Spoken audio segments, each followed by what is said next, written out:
After saving for 5 years to build our dream home, I came home from a business trip early to find my husband throwing a housewarming party for himself and his mistress. When I walked in, he laughed and said, "You built it, but it's hers now." He didn't laugh when he found out I still owned the deed, and evicted them both before the party ended. I, 41 female, live in Boise, Idaho, and I've spent the last 5 years of my life saving every spare dollar to build my dream home. I work in healthcare tech, solid income, stable hours. I'm not flashy, just responsible. I grew up poor, so financial security means everything to me. Every decision I've made since I was 20 has been about stability and independence. I never wanted to depend on anyone.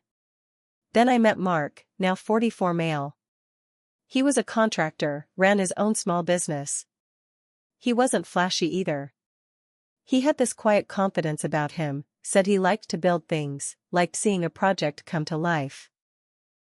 He wasn't like the men I'd dated before, he wasn't loud or controlling. He listened. He looked me in the eye. I thought he was honest. We dated for a little over a year before he moved in. It felt right.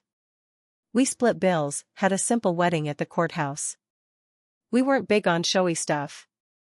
We wanted to build something real. That was the word we used all the time, build. We both agreed we wanted a house, not just any house, but our house. Something designed from the ground up. He had the skills to manage the building side. I had the money to make it happen. So, we started saving. I took on extra projects, stopped traveling, drove the same old car, skipped fancy clothes or dinners out. I tracked every dollar in spreadsheets.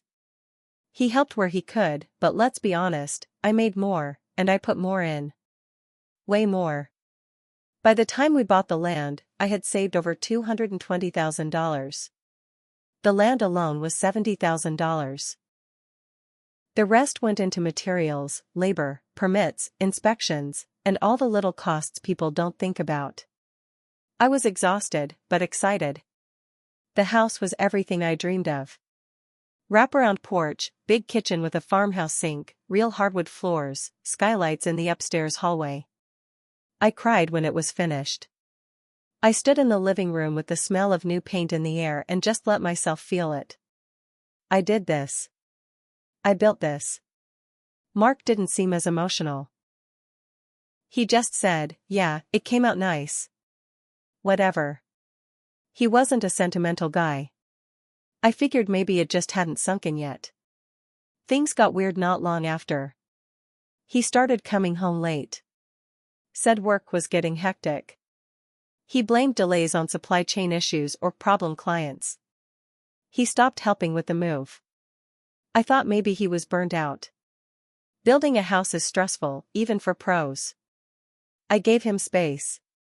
But then he started getting defensive over small things. If I asked who he was texting, he'd say, "What, you don't trust me?" If I asked where he'd been, it was, "Why are you acting crazy?" He started sleeping on the couch more. I blamed stress. I blamed myself. I didn't want to believe anything else. Then I went on a business trip. 3 days in Seattle for a tech conference. Nothing exciting. I wasn't even supposed to speak, but a coworker got sick and I took over her slot. That meant I could leave early. Fly home Thursday night instead of Saturday morning. I thought it'd be a fun surprise. It was 9:07 p.m. when I pulled into our new driveway. There were at least 15 cars parked along the curb, on the grass, even one half blocking the mailbox. At first I thought maybe there'd been a family emergency or something.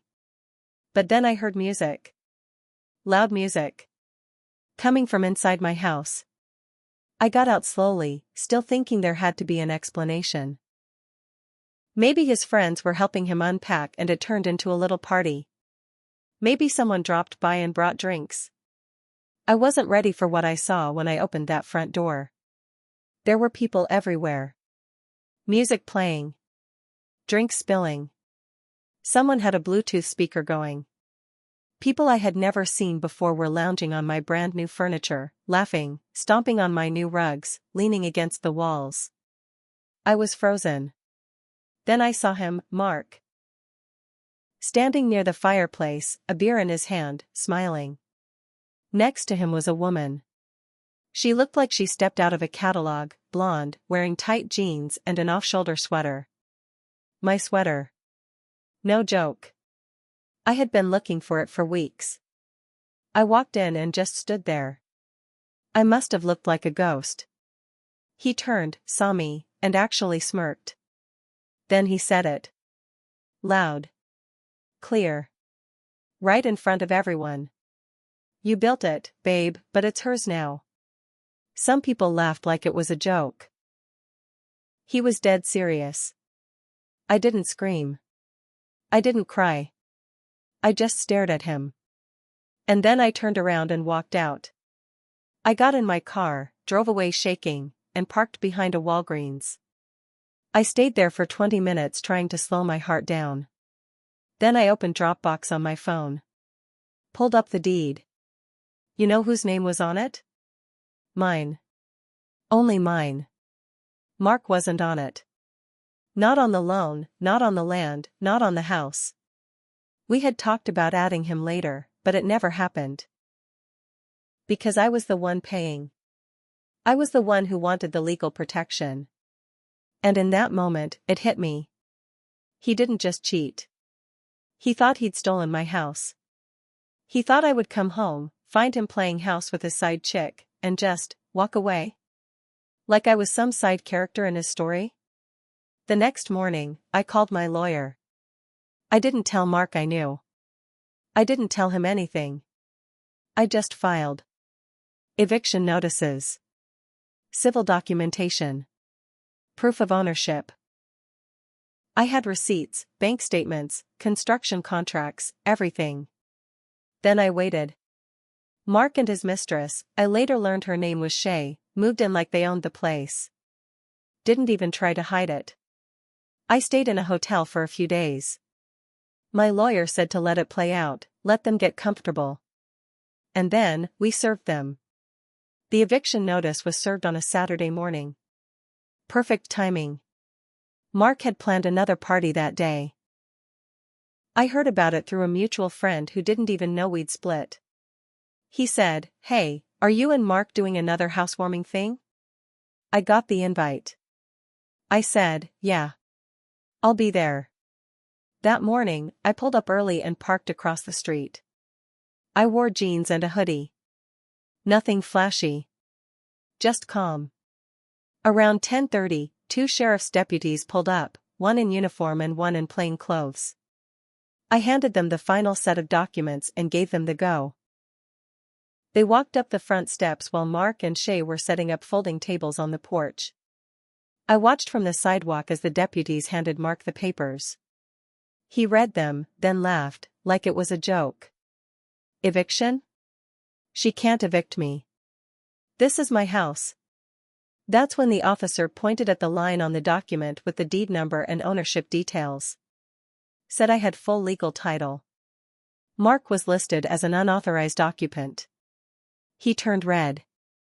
I walked up then. Quiet. Calm. He saw me and exploded. You really went and did this? You're gonna kick me out? Over what? A couple rough months? I looked at him and said, "You told me this house belonged to her. So it's only right I take it back." Shay tried to jump in. "I didn't know you two were still," I cut her off. "You're standing in a house I paid for, wearing my clothes, drinking from my glasses, after sleeping with my husband. Don't play dumb now." The officers gave them 2 hours to gather their things. That's when the second twist hit. Mark tried to take the TV, the sound system, the appliances, even the washer and dryer I had bought with my own money. I had receipts for everything. The officers made him put it all down. "I built this house," he screamed. I said, "No, your friends built it. I paid them. And now I own it." He threatened to fight it in court. Said I was humiliating him on purpose.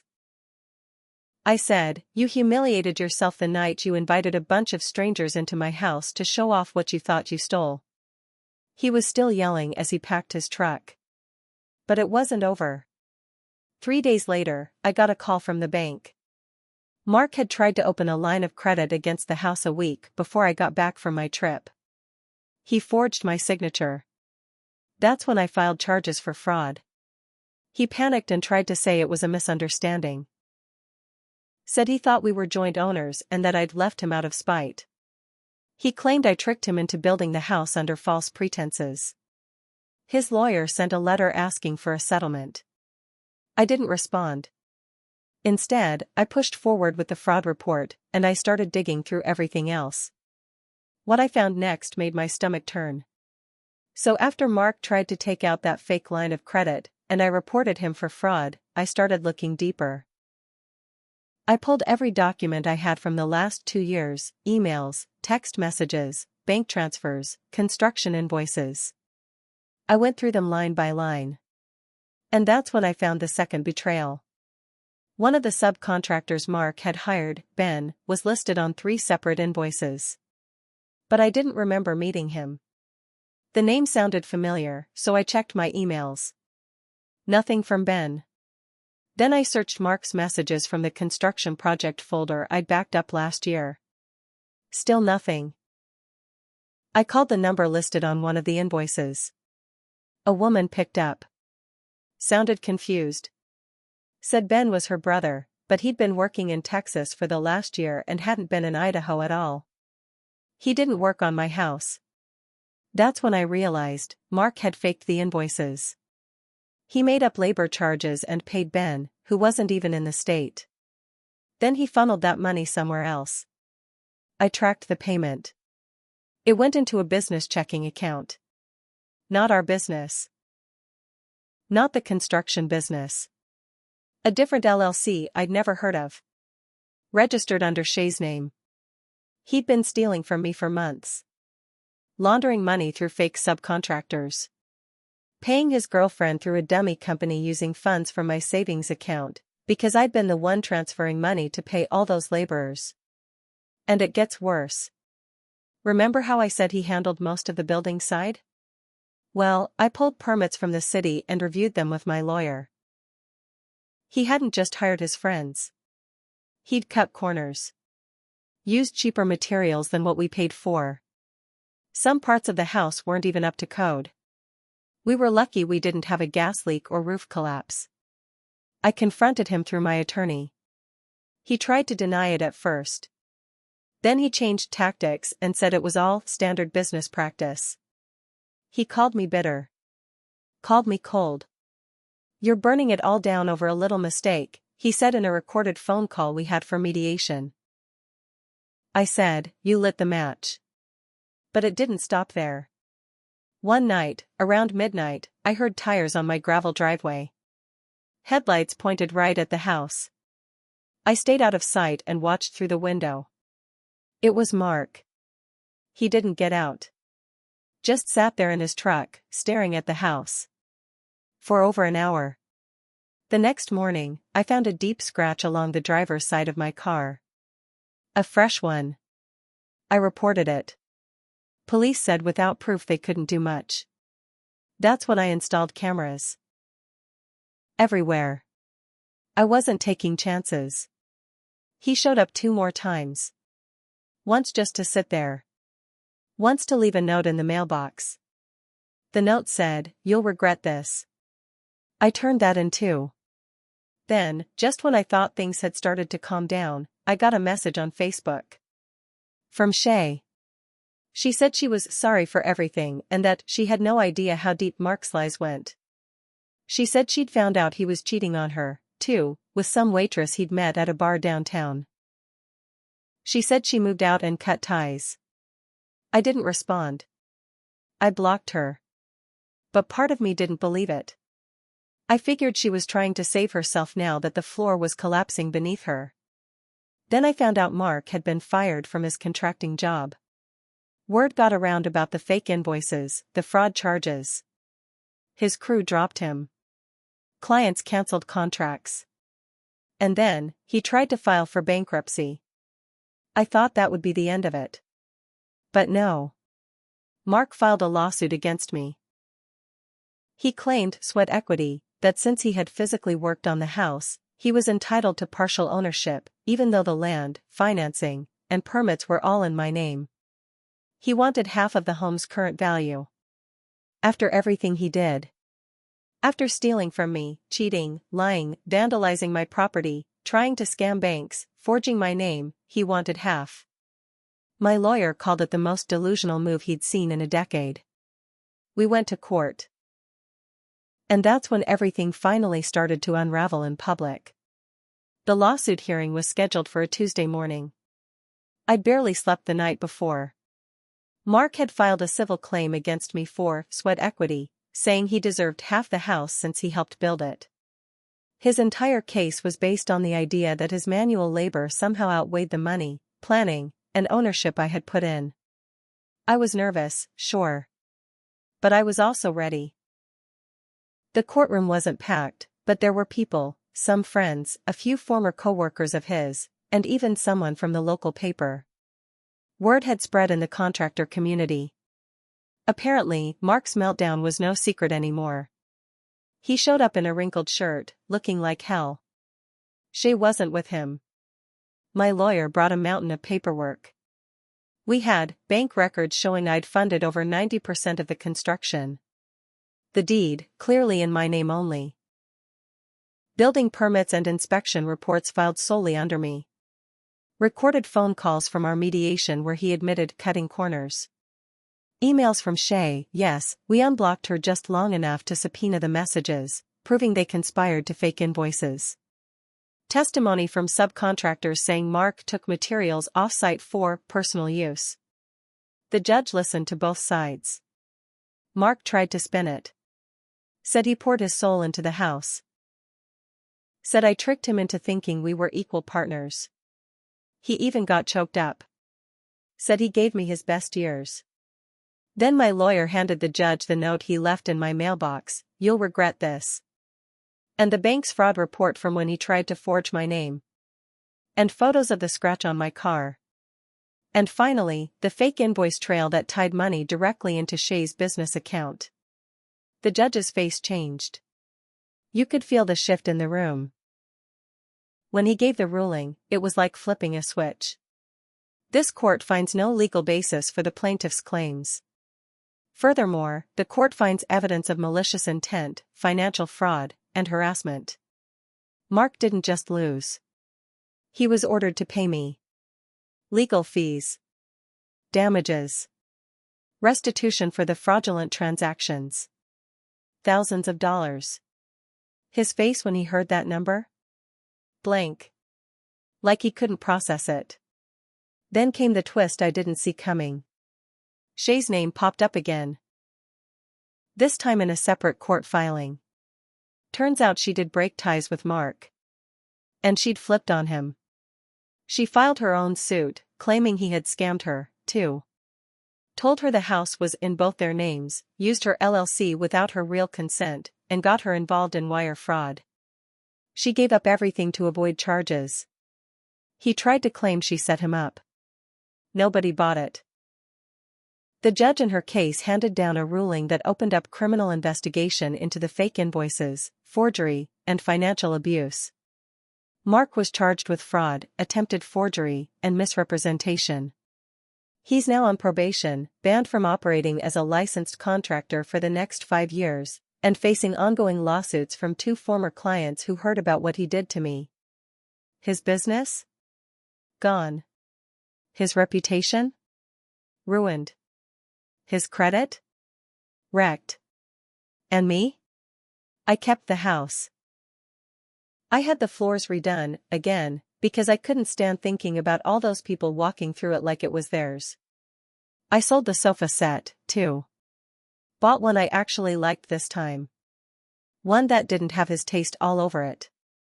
6 months after the final ruling, I got a check from the court, partial recovery from the damages. I used it to take my first real vacation in years. Just me. Sedona, Arizona. hiked in the mornings, read by the pool in the afternoon, and watched the sun go down behind red rock cliffs without having to answer to anyone. One night, during that trip, I got a message from Shay again. She said, "He lied to both of us." I didn't reply. Because I wasn't angry anymore. I had rebuilt my life. Alone, yes, but in peace.